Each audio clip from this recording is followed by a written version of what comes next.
Mesdames et messieurs, bonsoir et bienvenue au 20h30 sur Tchad 24 International. Quelques heures après le lancement officiel de la Semaine nationale de l'arbre dans la province du Kanem, le Premier ministre ambassadeur Alamay Alinan s'est entretenu avec les autorités locales. Objectif, mûrir le projet de reboisement et d'en faire une priorité afin de lutter contre la désertification. Mohamed Brahim. Samedi, dans la région du Kanem, alors que la Semaine nationale de l'arbre commence, le Premier ministre Alamay Alina a insisté sur la nécessité pour les autorités locales de se l'approprier afin de repousser l'avancée du désert, a rapporté le service presse de la primature.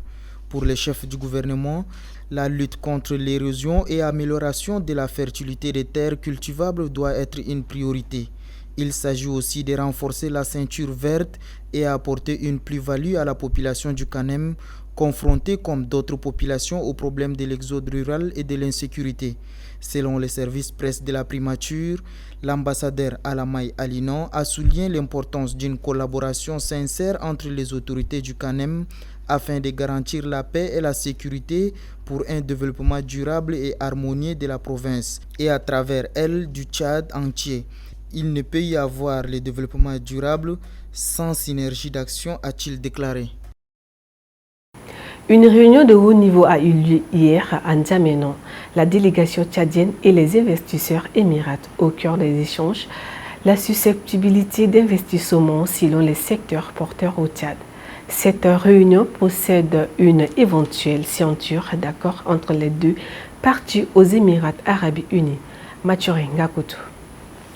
À cette table sur laquelle le Tchad s'emploie à refaire sa force, la délégation tchadienne conduite par Tahir Amin Yilin, ministre des Finances, a étalé les différents secteurs susceptibles d'attirer les investisseurs étrangers. Les grandes lignes ont été abordées lors des échanges groupés, bilatéraux et multisectoriels, un moment crucial pour les chefs de département de vendre de la meilleure des manières les ressources du Tchad. Il s'agit des possibilités d'exploitation dans les secteurs géologiques et aussi autour des besoins pressants tels que l'énergie, l'industrialisation du secteur agropastoral, le transport, le tourisme. La liste est loin d'être exhaustive. Résultat, les investisseurs en ressortent comblés. Le ministre d'État au commerce extérieur des Émirats arabes unis, Dr Tiani bin Ahmed Aizioudi, a exprimé de vive voix sa reconnaissance au chef de l'État Mahamat Idriss Déby Itno et son souhait de concrétiser dans les plus brefs délais des discussions. De son côté,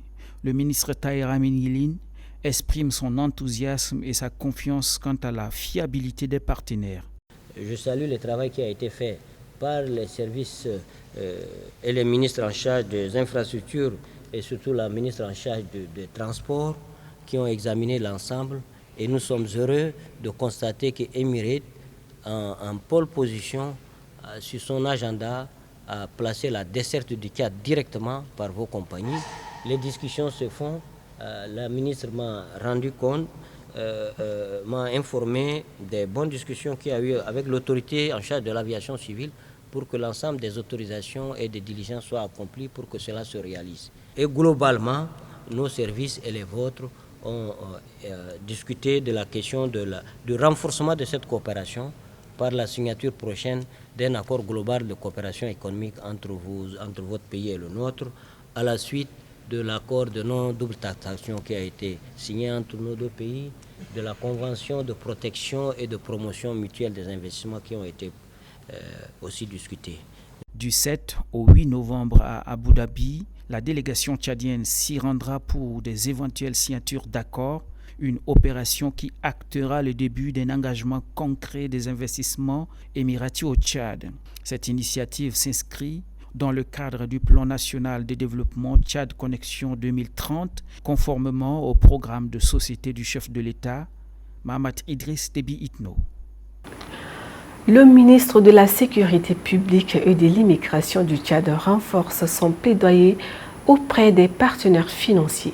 Il a reçu vendredi une délégation du Bureau des Nations Unies pour la coordination des affaires humanitaires afin d'accroître l'aide et la protection des réfugiés soudanais installés dans l'est du pays. Suivez.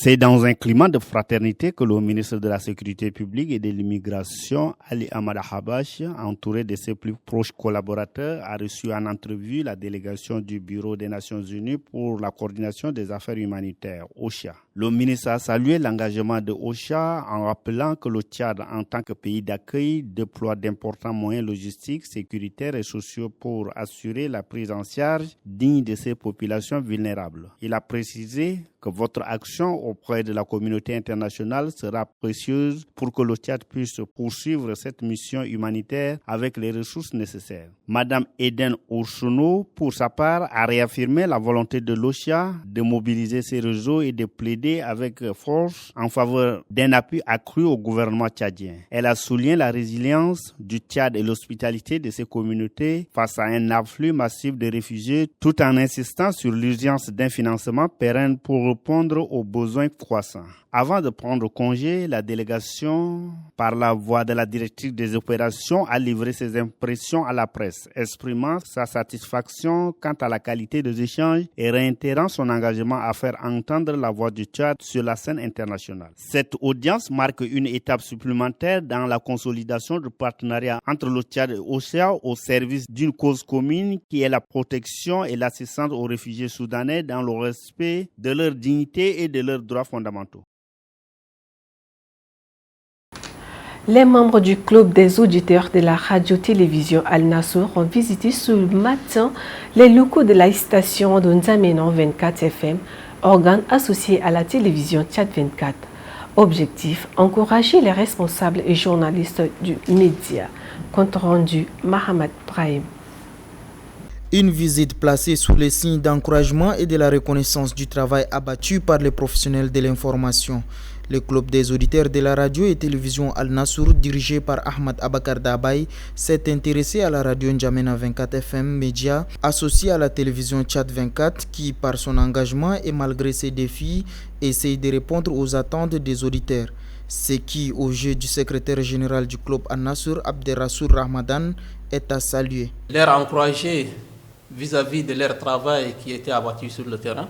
Nous, en tant qu'auditeurs et téléspectateurs, nous sommes toujours à regarder leurs informations, à suivre au niveau de la télé et radio. Donc, on a jugé utile de venir leur encourager et puis leur demander d'aller dans l'avant, faire plus. Touché par cette marque d'estime, le directeur de la radio N'Djamena 24 FM, Brahim Mustafa Béchir, a exprimé sa reconnaissance. Pour lui, il est important de préserver la passion pour les médias et à cultiver l'excellence. Ils ont choisi, comme disait tout à l'heure l'un de vos membres en français, il a jugé utile de venir nous remettre cette attestation. Et pour nous, c'est un moyen de faire plus dans notre travail, d'aller chercher les informations et venir divertir les auditeurs. Parce que c'est l'un de nos objectifs à la radio. Nous sommes appelés à sensibiliser, nous sommes appelés à éduquer, nous sommes appelés à diffuser de l'information. C'est ça notre rôle. Nous sommes tous en famille. Que ce soit le club de radio Al-Nassour et télé Al-Nassour, que ce soit les autres clubs des différentes radios, nous sommes tous des familles.